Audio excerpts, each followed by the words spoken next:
My lesson is about the evolution of medicine through technology. In 1895, German scientist Wilhelm Conrad Röntgen discovered the X-ray machine. One day while working in the lab testing rays to see if they would pass the glass, when he noticed the glow from a coated screen. He named the rays that glowed X-rays because of their foreign nature. Wilhelm realized that the rays could penetrate human flesh. To see if his theory was correct, he took an X-ray photograph of his wife's wedding band and her bones. He named this new form X radiation, with the X standing for unknown. In 1897, X-rays were used in the Balkan War to find bullets and broken bones inside soldiers. In 1901, he won the first Nobel Prize in physics. He received a lot of acknowledgement, but never tried to patent his discovery. Hans Berger joined the Army in 1892. When during a training exercise, he was thrown from a horse. After the accident, his sister had a feeling that something bad had happened to him. The incident and the mental connection with his sister captivated Berger. He then focused his career on psychology and neurology. His first efforts of recording the electrical activity of the brain were a complete disaster.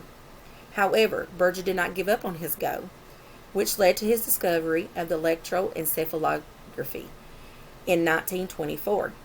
He continued to work and improve his technique, discovering the alpha and beta waves. Hans Berger finally received international recognition in 1935.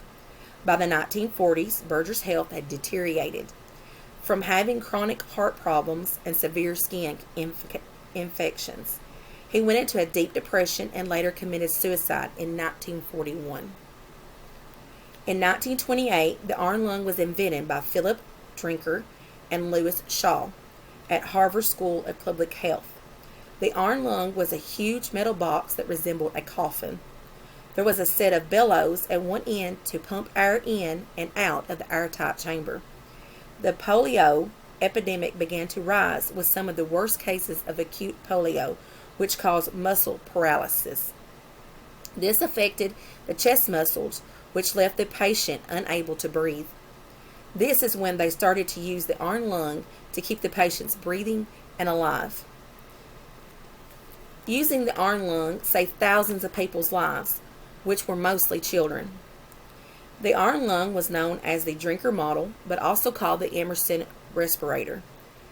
In 1931, John Emerson wanted to improve Drinker's design by developing better access to the patient. Drinker felt that Emerson's design was too close to his original design and sued Emerson for infringing on their patents of the iron lung invention. Dutch physician Willem Kolff was a medical surgeon and inventor of the artificial kidney, lung, and heart, which earned him the title the father of artificial organs. He created Europe's first blood bank, which earned him the Silver Karl Landsteiner Award in 1942. In 1943, he built his invention, the artificial kidney, which treated many patients with acute kidney failure. However, only one of his treatments was successful, but he continued to work and improve his invention.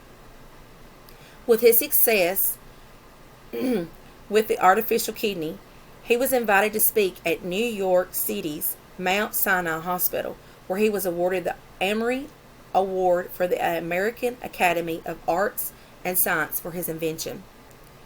He was nominated several times for the Nobel Prize, but he never won. However, he was nominated repeatedly and won the Japan Prize in 1986 for his work on artificial organs.